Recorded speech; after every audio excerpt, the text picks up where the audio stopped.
Episode 2: Defining Existential Liberty. Welcome, listener. As established in Episode 1, the desire towards altruism must be tempered and shaped by a definition, an articulation of what constitutes human advance, of what, for our purposes at least, constitutes good for human individuals and the species at large. Existential liberty is that definition. Here meaning the degree with which a person or peoples possesses the capacity to dictate the conditions and course of their own existence. This is the central axiom of the ideological frame. That is, to choose humanism earnestly is to choose to protect and expand the existential liberties of humans and humanity at large. The functionality and fitness of this existential liberty as the central axiom of this ideology is predicated on three major preconditions or assumptions. It's sort of a little bit blurred there. First, and most essential to establish, is that liberty is not license. The distinction between liberty and license is one predicated on the presence or absence of considered responsibility and accountability to others. To possess liberty is not to possess license to do wrong unto others or so deprive them of their own liberties. There are, however, two critical exceptions to this rule. First is in defense from an offender. I struggled a little bit to articulate this, but I hope it makes sense. One can be justified in taking license with the liberties of another if that other person has taken license with the liberties of other people. A good example of this is like sending a rapist to jail. The next and last exception to this rule is sacrificing liberty in the pursuit of species or societal continuity. Think the US draft in World War II. Fight or your children will speak German. Now, whether or not that's historically accurate is kind of beyond the utility of that example, but I hope you get the point. The second major condition, although is rather more of a prerequisite, of human existential liberty serving as the central axiom, is human life and continuity. The truest and most complete loss of human existential liberty would be our total reduction as a species. Either of extinction or the collapse of civilization, our liberties can perish. We can fail. Such we must always strive to protect our futures against these great thieves of all we have and can yet achieve. If all be made shadowed by some great threat, if the breath of our children uncertain, we must turn to our continuity above all else. For should we fail to deliver life or civilization to our unborn and unmade, we too will fail to return to them, to ourselves, the liberty sacrificed of our preservation. Human existential liberties cannot be made in the absence of human life. Continuity is paramount.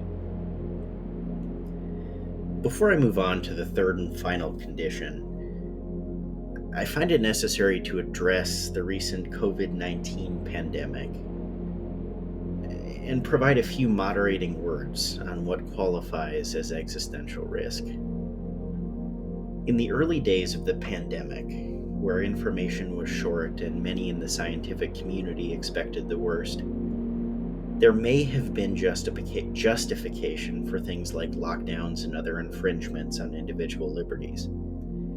It was truly uncertain as to if this new disease was capable of threatening civilizational continuity, and I, as everyone, give or should give allowance for that. But as more information emerged on the nature of the disease, It became fairly obvious that while capable of inflicting great tragedy, COVID-19 was very likely incapable of inflicting apocalypse. From our now privileged position of hindsight, it is clear that many of our responses to this incident took a disproportionate and indeed unjustified tithe on individual liberties. Understand that justifying any reduction of liberty on the pretext of existential risk must be taken with strictest scrutiny and demonstrate a clear, present, and severe risk to human and/or civilizational continuity. Third.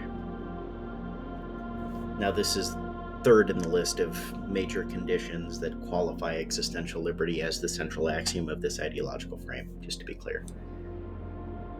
Third is the utility of this central axiom as applied to informing examination and action for the three levels of analysis central to a humanist frame: that of the individual, the community, and the species as a whole.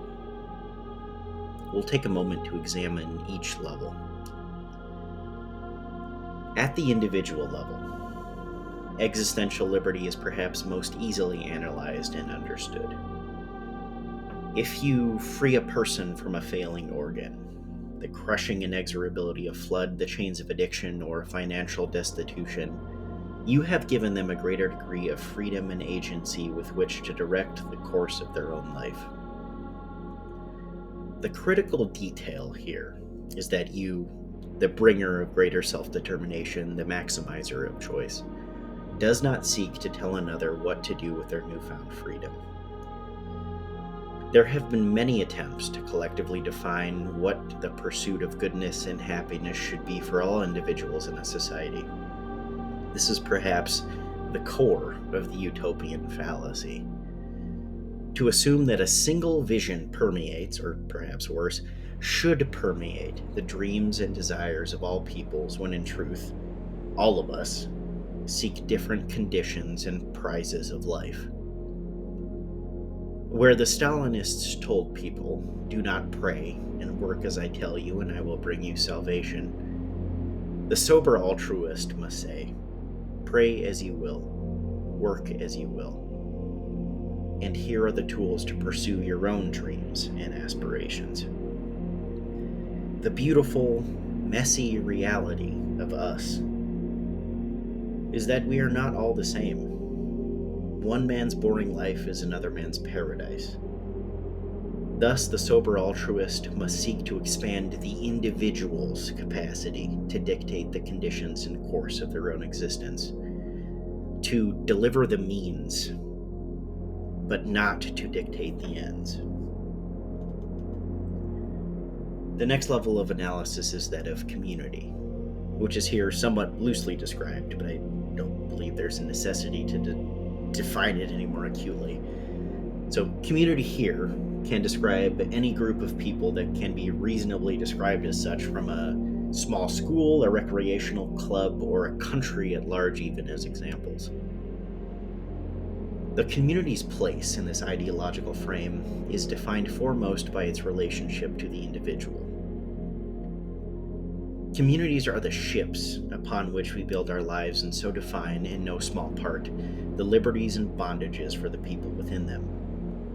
Mediating the symbiotic, yet sometimes difficult, yet sometimes even violent, relationship between a community and the individual, whether as a member of said community or otherwise, is essential to any earnest discussion on the boundaries and limits of existential liberty. It is likely that many subsequent episodes on this channel will expand on this relationship, as it is here that we can find so many flaws in our world today. Finally, but perhaps most abstract, is the virtue of human existential liberty as applied to the species as a whole. It is estimated that at one point in our distant past, some 1.2 million years ago, we nearly went extinct. Less than 20,000 of us left on the planet, teetering on the edge of oblivion, on the edge of our future never happening at all.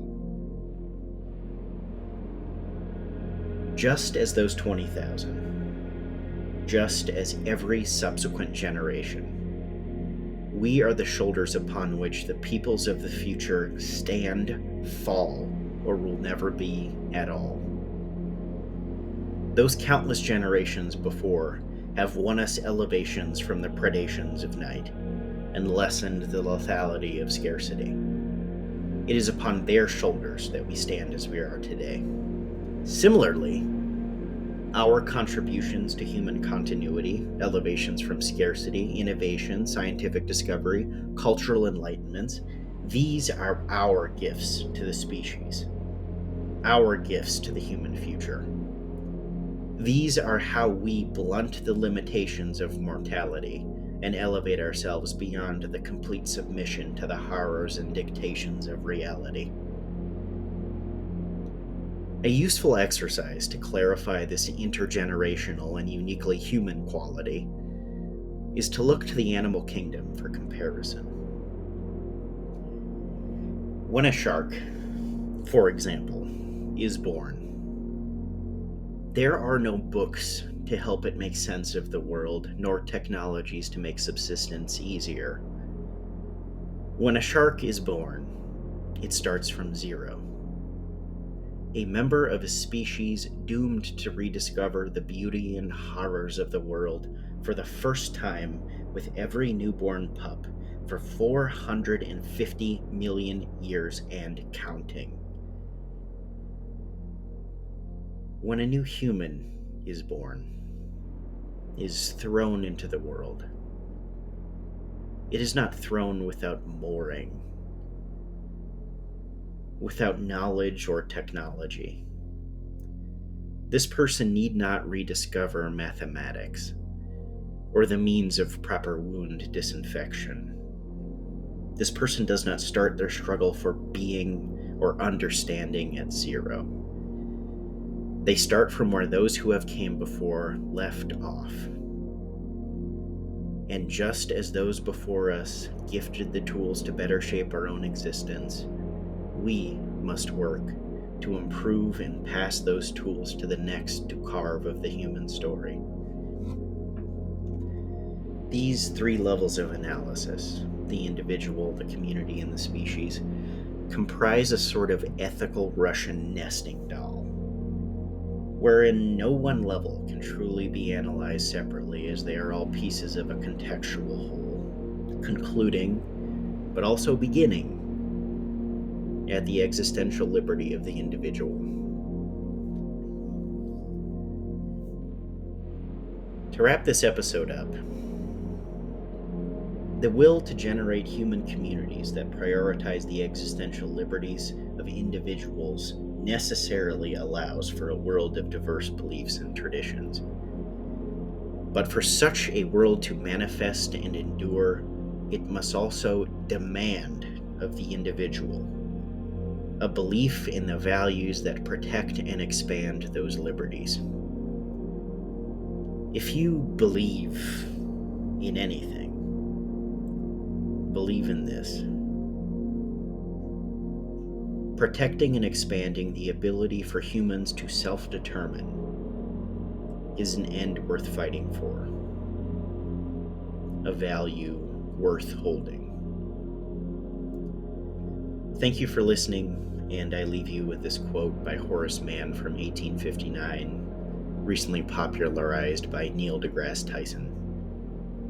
Be ashamed to die until you have won some victory for humanity. This has been Taryn Vox. Thank you for listening. Signing off.